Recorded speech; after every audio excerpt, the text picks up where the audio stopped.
Camerounaises, Camerounais, mes chers compatriotes, le septennat qui vient de commencer devrait être décisif pour notre pays.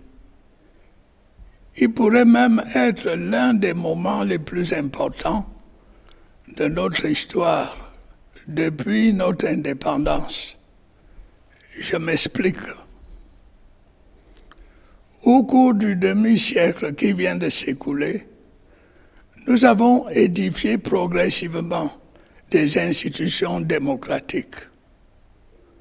Nous nous sommes efforcés d'établir la sécurité sur l'ensemble de notre territoire. Nous avons tout fait pour passer d'un modèle économique obsolète à un système plus moderne et plus conforme à notre intérêt national. Il s'agissait bien entendu d'une œuvre de longue haleine. Certains objectifs, comme l'établissement de la démocratie, ont été atteints. Ceux qui concernaient la sécurité ne l'ont été qu'en partie, en raison de fortes menaces intérieures et extérieures. D'autres, enfin, les plus ambitieux, parce qu'ils visaient la transformation de notre société, ont été patiemment mis en chantier. Des difficultés imprévues ont compliqué notre tâche. Dans les années 80, la forte détérioration des termes de l'échange a compromis notre marche en avant. 10 ans plus tard, la crise économique et financière mondiale a brisé notre élan et ralenti notre croissance. Plus récemment, la baisse des coûts du pétrole et des matières premières a eu le même effet. Mais nous n'avons pas baissé les bras.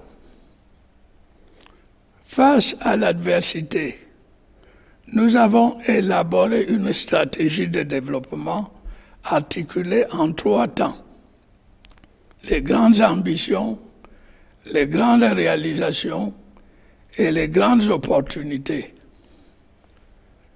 Cette dernière étape, nous l'espérons, devrait nous conduire au seuil de l'émergence.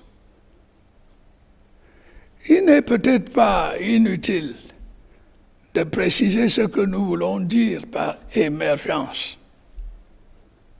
De façon générale, le terme s'applique à un changement de situation dans le sens d'une amélioration. Dans son acception courante, il signifie le passage de l'état de sous-développement à celui de pays développés. C'est bien ainsi que nous l'entendons. Et c'est pourquoi j'ai demandé qu'il soit érigé en cause nationale. Je crois que les prochaines années seront déterminantes pour atteindre cet objectif. Il nous faudra pour cela nous atteler à 3 tâches fondamentales. Rétablir la sécurité, conforter notre croissance économique et améliorer sensiblement les conditions de vie des Camerounais. La sécurité étant la condition sine qua non de la paix civile et du progrès économique et social, elle devra avoir la priorité. La situation étant stabilisée à l'extrême nord et sous contrôle à notre frontière orientale, c'est le contexte qui prévaut dans les régions du nord-ouest et du sud-ouest qui retiendra l'essentiel de mon attention. J'ai eu récemment l'occasion de m'exprimer sur les problèmes qui les concernent. J'ai dit, et je le confirme, que j'éprouve la plus grande sollicitude envers les populations de ces deux régions. Je suis très sensible à leurs inquiétudes concernant leur sécurité et à leurs aspirations touchant le retour au calme et à une vie sociale normale. Si l'appel à déposer les armes que j'ai lancé aux entrepreneurs de guerre reste sans réponse, les forces de défense et de sécurité recevront instruction de les neutraliser. Je suis bien conscient, en effet, de la désolation que ces insurgés infligent aux populations de ces régions. Cette situation ne peut plus durer. Dans un esprit de concorde nationale, j'ai décidé, pour éviter le recours à des mesures extrêmes, de créer un comité national de désarmement, de démobilisation et de réintégration. Cet organisme, placé sous l'autorité du Premier ministre, aura pour mission d'organiser, d'encadrer et de gérer le désarmement, la démobilisation et la réintégration des ex-combattants de Boko Haram et des groupes armés du nord-ouest et sud-ouest désireux de répondre favorablement à l'offre de paix qui leur a été faite.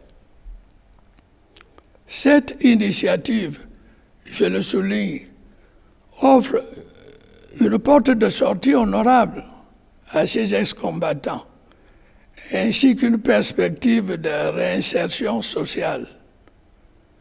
Elle devrait permettre le retour au calme et à une vie normale.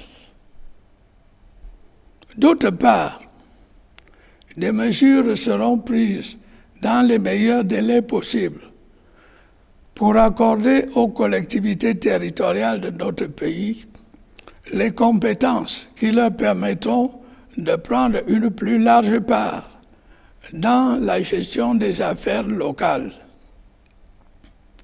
Parallèlement, la promotion du bilinguisme et du multiculturalisme sera accélérée. Par ailleurs, j'entends poursuivre le dialogue engagé avec les personnes de bonne volonté pour un retour définitif à la paix. Paradoxalement, les événements malheureux qui touchent la vie sociale depuis de longs mois au nord-ouest et au sud-ouest ont eu un effet qui pourrait surprendre plus d'un d'entre nous. Les populations de ces deux régions auront pu constater la sincérité des intentions des autorités en ce qui concerne la délégation de nouveaux pouvoirs aux collectivités territoriales et la solidarité du reste de la nation à leur égard. Mon souhait est qu'au bout du compte, l'unité nationale en sorte renforcée. Il sera indispensable aussi de conforter le taux de croissance de notre économie. J'ai évoqué plus haut les raisons externes qui ont provoqué son fléchissement. Grâce aux mesures que nous avons prises, l'économie se redresse peu à peu. Mais il nous faudra faire davantage pour rester sur la trajectoire de l'émergence. Sans entrer dans le détail de nos projets, car je me suis récemment exprimé sur le sujet, je me bornerai à rappeler que nous devons accorder une de nos priorités à la modernisation de notre agriculture, en relevant ses objectifs de production et de diversification, et en mettant à sa disposition les moyens techniques nécessaires. Les grandes lignes de cette révolution agricole avaient été définies au comice de Bolva et demeurent encore pertinentes. Il en va de même de notre grand projet d'industrialisation, selon les orientations de notre plan directeur. Il conviendra de l'appliquer en priorité à la transformation de nos matières premières agricoles afin de gagner en valeur ajoutée et de réduire nos importations de biens et services. Nous continuerons à doter notre pays d'infrastructures d'énergie, à la fois pour répondre aux besoins de notre agro-industrie et de nos différents secteurs industriels, ainsi que pour satisfaire les demandes de nos populations. Aux barrages hydroélectriques s'ajouteront aussi des centrales solaires destinées à l'électrification des zones rurales. Les efforts considérables qui ont été déjà faits pour développer nos infrastructures de transport, routes, autoroutes, ports, aéroports, seront poursuivis au bénéfice de notre économie et de la mobilité de nos compatriotes. Par ailleurs, en concluant avec le FMI en 2017, un programme économique et financier appuyé sur une facilité élargie de crédit, nous nous sommes engagés à poursuivre la mise en œuvre de nos réformes structurelles, à maintenir notre équilibre budgétaire et à veiller à la soutenabilité de notre dette extérieure. C'est dans ce cadre que nous devons assurer le financement de nos grands projets. Pour cela, il nous faudra désormais faire davantage appel aux institutions financières qui pratiquent des taux concessionnels plus accessibles. D'autre part, il est inadmissible que la maturation de nos projets prenne beaucoup plus de temps que dans les pays de niveau comparable. Ces délais devront être abrégés. Certains de nos problèmes tiennent au fait que les structures de notre économie nous rendent très dépendants de l'extérieur et en particulier des cours de nos produits de base. J'ai souvent dit que nous sommes en situation de produire une grande partie de ce que nous importons, qu'il s'agisse de produits d'origine agricole ou industrielle. Il faudra absolument en tenir compte. La montée du protectionnisme ne nous laisse guère le choix. Dans le même ordre d'idées, il est indispensable que nous fassions davantage pour intégrer les progrès du numérique dans le fonctionnement de nos services publics et de notre économie. La société digitale qui s'annonce n'attendra pas les retardataires. Une fois notre sécurité rétablie et notre croissance relancée, il nous reste à donner à notre démocratie la dimension sociale qui doit être la sienne. Au cours des dernières décennies, des progrès notables ont déjà été réalisés en ce sens.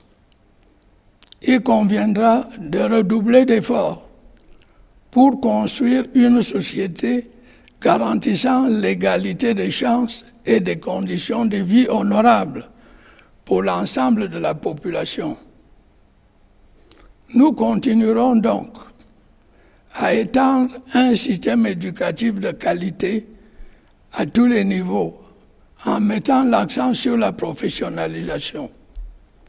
à multiplier les centres de santé, à compléter notre réseau d'hôpitaux de référence et à financer notre régime de sécurité sociale, à résoudre le problème lancinant de l'habitat social, à améliorer encore plus l'accès à l'eau potable et à l'électricité, y compris dans les zones rurales, et enfin, à promouvoir le rôle des femmes et des jeunes dans notre société. De cette façon, nous finirons par faire reculer la pauvreté, source de diverses exclusions qui sont encore présentes dans notre pays. Un problème qui me tient particulièrement à cœur reste à résoudre. Je veux parler du chômage, et en particulier de celui des jeunes. Bien entendu, les services de l'État qui sont chargés de trouver des réponses feront ce qu'ils doivent faire. Mais il faut être conscient que ce fléau social qui touche la plupart des pays de la planète est étroitement lié au niveau d'activité économique, autrement dit, à la croissance. C'est pourquoi nous ferons tout notre possible pour encourager et stimuler le retour de la croissance que nous connaissons actuellement. Camerounaises, Camerounais, mes chers compatriotes, voilà donc le triple défi auquel nous sommes confrontés. Si nous restons unis, solidaires et engagés, je ne doute pas que nous puissions le relever. Comme vous le savez, notre pays était engagé à accueillir le grand rendez-vous du football africain en 2019. La Confédération africaine de football, au regard de certaines données, a pensé qu'il fallait procéder à un glissement de date. Nous en avons pris acte. Comme je l'ai déjà dit, tous les investissements liés à l'organisation de la CAN seront réalisés. J'ai saisi cette occasion pour vous demander de rester mobilisés afin qu'à terme, la modernisation de nos infrastructures routières, ferroviaires, hospitalières et sportives liées à ce grand événement se concrétise. Notre pays le mérite bien. Mes chers compatriotes, en ces temps difficiles, croyez-moi, je consacre toute ma force et toute mon expérience au service de la paix, de l'unité et du progrès de notre cher et beau pays.